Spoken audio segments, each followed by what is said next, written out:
Hi students, మనకు NTA వాళ్ళు ఒక ట్వీక్‌ని అయితే రిలీజ్ చేశారు. ఆ ట్వీక్‌ని చూసి చాలామంది స్టూడెంట్స్ పానిక్ అవుతున్నారు. కొంతమంది స్టూడెంట్స్ కన్‌ఫ్యూజ్ అవుతున్నారు. అసలు మేము ఇప్పుడు ఏం చేయాలి? ఎలా చేయాలి? అనేసి.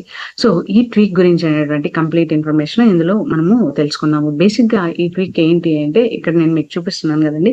సో, ఇది ట్వీక్ అన్నమాట. అంటే బేసిక్‌గా ఏం చెప్తున్నారంటే, you think it is just a question paper that's the biggest illusion student live in. So, first line ఏం చెప్తున్నారంటే మీరు దీన్ని జస్ట్ ఒక క్వెషన్ పేపర్ అనేసి అనుకుంటున్నారా? కాకపోతే అది మీ యొక్క పెద్ద ఇల్యూషన్, మీ యొక్క భ్రమ. ఎందుకంటే ఇది ఒక నేషనల్ లెవెల్ ఎగ్జామ్ అనేసి ఎన్‌టీఏ వాళ్ళు చెప్తున్నారు.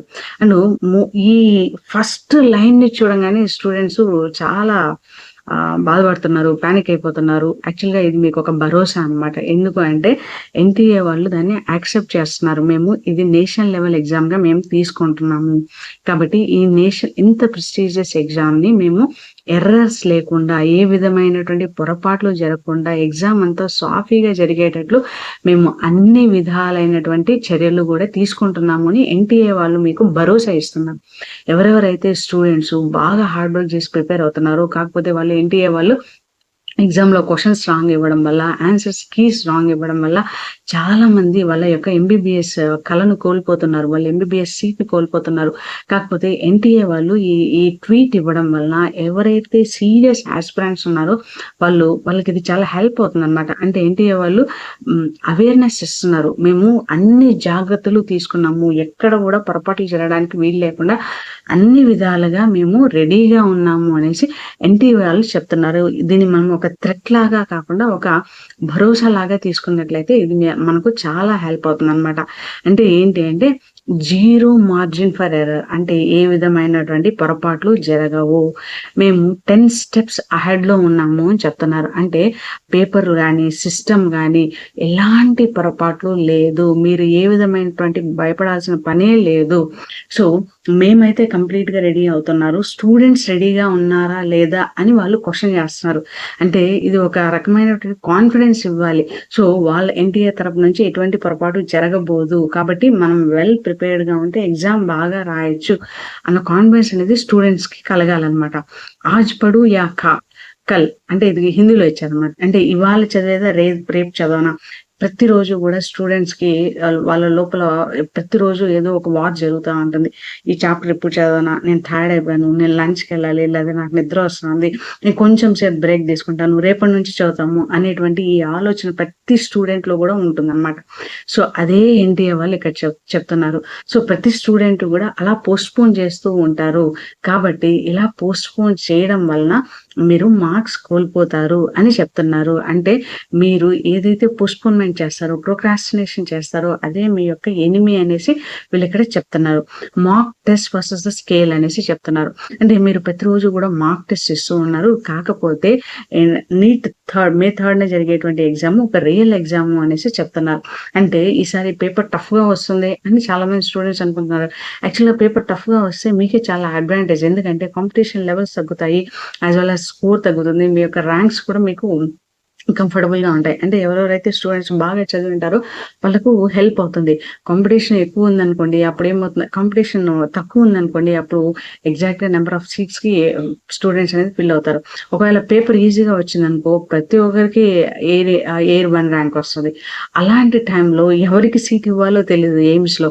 అలాంటి పొరపాట్లు లేకుండా ఈసారి మేము ప్రతి స్టెప్‌లోనూ జాగ్రత్తగా ఉన్నాము. పేపర్ యొక్క స్టాండర్డ్స్ కూడా చాలా బాగా సెట్ చేశాము అని ఎన్‌టీఏ వాళ్ళు ఇక్కడ భరోసా ఇస్తున్నారన్నమాట.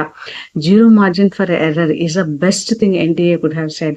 సో, ఎన్‌టీఏ వాళ్ళు క్లియర్‌గా చెప్పేశారు. కన్‌ఫ్యూజన్ ఏమీ లేదు. ఈసారి పేపర్‌లో ఏ విధమైనటువంటి పొరపాట్లు లేదు. క్లీన్‌గా ఉంది. ఫెయిర్‌గా ఉంది. Well managed exam.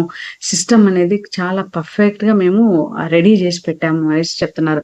అంటే పాస్ట్ ఇయర్స్‌లో మిస్‌మేనేజ్‌మెంట్ జరిగింది. దానివల్ల చాలామంది స్టూడెంట్స్ హర్ట్ అయ్యారు. కొంతమంది ఎంబీబీఎస్ సీట్‌ని కోల్పోయారు.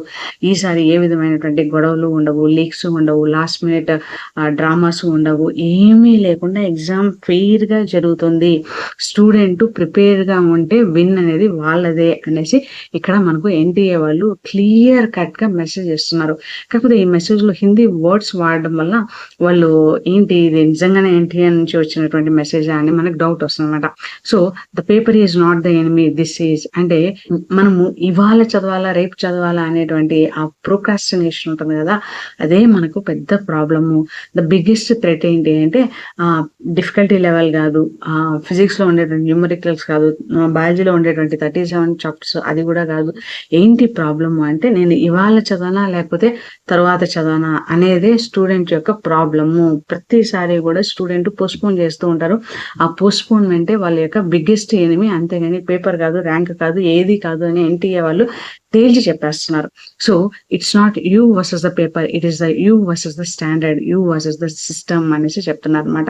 అంటే ఒక ఎగ్జాము ఫర్ ఎగ్జాంపుల్ మీరు ఏదైనా స్లో డౌన్ అవ్వడం వల్ల, మీ మూడ్ బాలేకపోవడం వల్ల, లేకపోతే మీరు ఏదైనా పొరపాటు చేయడం వల్ల ఒక ఎగ్జామ్ మీరు సరిగ్గా రాయలేకపోవచ్చు. బట్ అది ప్రాబ్లమ్ గాదు. మే 3న జరిగేటువంటి ఎగ్జామే రియల్ ఎగ్జాము. సో, ఆ ఎగ్జామ్‌లో మీ యొక్క మూడ్ బాలేకపోయినా, మీ యొక్క కాన్షియస్‌నెస్ సరిగ్గా వర్క్ చేయకపోయినా, మీ యొక్క మార్క్ టెస్ట్ స్కోర్ డిప్ అయినా కూడా మీరు ఆ ఎగ్జామ్‌ని కంప్లీట్ కాన్ఫిడెన్స్‌తో రాయాలి. సో, ఆ ఎగ్జామ్ మీ యొక్క టైర్డ్‌నెస్‌ని, మీ యొక్క ప్రొక్రాస్టినేషన్‌ని ఏది పట్టించుకోదు. ఆ ఎగ్జామ్‌లో మీరు రాసినటువంటి ఆన్సరే మీ యొక్క మెడికల్ సీట్‌ని డిసైడ్ చేస్తాయి. ఆ ఎగ్జామ్‌లో మీరు రాసినటువంటి ఆన్సరే మీ స్టెతస్కోప్ పట్టుకోగలరా లేదా డిసైడ్ చేస్తాయి. ఆ ఎగ్జామ్‌లో మీరు రాసేటువంటి ఆన్సర్సే మీ యొక్క 5 ఇయర్స్ ఏం చేస్తారు నెక్స్ట్ అనేదాన్ని డిసైడ్ చేస్తాయి. So, 3rd May is the real exam. ఆ రోజు సిస్టమ్‌కి మీకు మధ్యలో ఎటువంటి డిఫరెన్స్ వెయిటింగ్ టైము ఉండదు. సో, ఆ పీరియడ్‌లో మీరు ఏ విధంగా అయితే పెర్ఫార్మ్ అనేది మీరు చేస్తారో అదే మీ యొక్క డాక్టర్ సీట్‌ని నిర్ణయిస్తుంది అని చెప్తున్నారన్నమాట. NTA did not ask if you are ready for the exam. So, NTA మీరు రెడీనా లేదా అని అడగట్లేదు. Are you ready to be a part of better Bharat అనేసి అడుగుతాంది. అంటే ప్రతి ఒక్క డాక్టరు కూడా ఈ నీట్ ఎగ్జామ్ క్లియర్ చేస్తేనే డాక్టర్ అయ్యారు. ఈ నీట్ ఎగ్జామ్ క్లియర్ చేసిన వాళ్ళే గవర్నమెంట్ సీట్స్ గానీ మా అదర్ ప్రైవేట్ కాలేజెస్‌లో మెడికల్ విన్ అయ్యారు. సో, ఈ ఎగ్జామ్ అనేది అంత ఇంపార్టెంట్ అని వాళ్ళు ఎంఫసిస్ చేసి చెప్తున్నారు. అంటే NEET is not just a filter. NEET అనేది ఒక ఫిల్టర్ కాదు. It is a entry into the something bigger. అంటే మెడికల్ ఫీల్డ్‌లో ఎంటర్ అయ్యేదానికి ఇది ఒక గొప్ప సదవకాశము. ఇప్పుడు మీరు తీసుకునేటువంటి నిర్ణయమే మీ యొక్క భవిష్యత్తును నిర్ణయిస్తుంది అని ఎన్టీఏ వాళ్ళు చెప్తున్నారు. సో, వీళ్ళు ఇంకొక కీ పాయింట్ కూడా ఇచ్చారన్నమాట. ఏంటి ఆర్ యూ యాక్చువల్లీ రెడీ అనేసి వీళ్ళు అడుగుతున్నారు. అంటే మనం ఎన్టీఏకి సమాధానం చెప్పడం కాదు. మీకు మీరు ఒక్కసారి క్వెషన్ వేసుకోండి. నేను మే 3 జరిగేటువంటి ఎగ్జామ్‌కి నేను అన్నీ ప్రిపేర్ అయ్యి ఉన్నానా లేదా అనేసి మిమ్మల్ని మీరు ఒక్క 2 నిమిషాలు కళ్ళు మూసుకొని క్వెషన్ మిమ్మల్ని మీరు అడగండి. సో, ఎవరైతే ఫాల్స్ మోటివేషన్స్‌లో ఉంటారో, ఎవరైతే కంటిన్యూయస్‌గా రేపటి నుంచి స్టార్ట్ చేద్దామని పోస్ట్‌పోన్ చేస్తూ ఉంటారో, ఎవరైతే పేరెంట్స్‌కి ఊరికే మేము చదివేస్తున్నాము అనేసి గాసిప్స్ చెప్తూ ఉంటారో, అలాంటి వాళ్ళకి ఇది కాదు. బట్ ఇది ఎవరైతే ఈ వీడియో చూడంగానే అబ్బా! ఇది నా రైట్ టైమ్. నేను ఎన్‌సీఈఆర్‌టీ బుక్ చదవాలి. ఇప్పటి నుంచే చదవాలి అనేసి మొదలుపెడతారు. అంటే వాళ్ళ యొక్క డిసిప్లైన్డ్ వే ఆఫ్ స్టడీస్ ఎవరైతే చేస్తూ ఉంటారో వాళ్ళకిది గుడ్ ఆపర్చునిటీ అనేసి చెప్తున్నారు. సో, మే 3న ఎగ్జామ్ మీరు రాసినట్లయితే ఎవరికో ఒకరికి జూన్‌లో ఎంబీబీఎస్ సీట్ అనేది అలాట్ అవుతుంది. సో, అది ఎన్టీఏ వాళ్ళు చాలా క్లియర్‌గా చెప్తున్నారు. సో, ఇంకా మనకు 10 డేస్ ఉన్నాయి. అంటే 100 అవర్స్ ఉన్నాయి. వన్ షాట్‌లో మీరు రివిజన్ అనేది చేయొచ్చు. ప్రతిరోజు మాక్ టెస్ట్ రాయండి. ఏ రోజు కూడా ఏ సింగిల్ డే కూడా మీరు స్కిప్ చేయొద్దండి. సో, ప్రతిరోజు కూడా మీ రాంగ్ ఆన్సర్స్‌ని మీరు కరెక్ట్ చేసుకోండి. నేను మాక్ టెస్ట్‌లో మీ స్కోర్‌ని ఎలా ఇంప్రూవ్ చేసుకోవాలో కూడా నేను ఒక వీడియో చేశాను. దాన్ని లింక్ డిస్క్రిప్షన్‌లో ఇస్తాను. ఇక్కడ కూడా మీకు ప్రొవైడ్ చేస్తాను. వీడియో ఎండింగ్‌లో కూడా మీకు ప్రొవైడ్ చేస్తాను. అందులో ఉండేటువంటి టిప్స్‌ని మీరు బాగా యుటిలైజ్ చేసుకోండి. మీకు చాలా హెల్ప్ అవుతుంది. సో, బైపీసీ స్టూడెంట్స్‌కి ఎస్పెషల్లీ బయాలజీ అనేది ఒక హార్డ్ కోర్ సబ్జెక్ట్ అనమాట. దాన్ని మీరు వీలైనంత ఎక్కువగా ప్రిపేర్ అయ్యండి. High weightage chapters like human physiology, ecology, human health and diseases వీటి మీద మీరు ఎక్కువ ఫోకస్ చేయండి. వాటిని స్ట్రెస్ చేయండి. ఆ పాయింట్స్‌ని రివైజ్ చేయండి. ప్రతిరోజు పడుకునే దానికి ముందు నేను ప్లాన్ చేసిన విధంగా ఈరోజు గడిచిందా లేదా అని ఒక్కసారి మిమ్మల్ని మీరు ఆలోచించుకోండి. ఇది చాలా చాలా ఇంపార్టెంటు. ఈ ఒక్క హ్యాబిట్ ఏం చేస్తుంది, 80% ఆఫ్ ద స్టూడెంట్స్ నుంచి మిమ్మల్ని సపరేట్ చేస్తుంది. ఎవరైతే మాక్ టెస్ట్ అనాలిసిస్ చేసుకుంటారో, వాళ్ళ మిస్టేక్స్ని రిపీట్ చెయ్యరో, వాళ్ళు ప్రతిరోజు కూడా ఇంప్రూవ్మెంట్ని చూస్తూ ఉంటారు. So NTA is ready now. మీరు రెడీ అయినట్లయితే ఖచ్చితంగా ఐఎమ్ రెడీ అనేసి కమెంట్ రూపంలో తెలియజేయండి. So it will give the confidence అనమాట. నేను కూడా రెడీగా ఉన్నాను, ఎగ్జామ్ ప్రిపరేషన్లో నేను కూడా బాగా చదివాను, నేను కూడా 100% ఇస్తాను. ఎన్టీఏ వైపు నుంచి ఎటువంటి పొరపాటు లేదు కాబట్టి నా వైపు నుంచి కూడా ఎటువంటి పొరపాటు ఉండదు. నేను కూడా నేను కూడా ఎంబీబీఎస్ సీట్ ఖచ్చితంగా సాధిస్తాను అనేటువంటి కాన్ఫిడెన్స్ అనేది మీకు ఈ ట్వీట్ ద్వారా రావాలన్నమాట.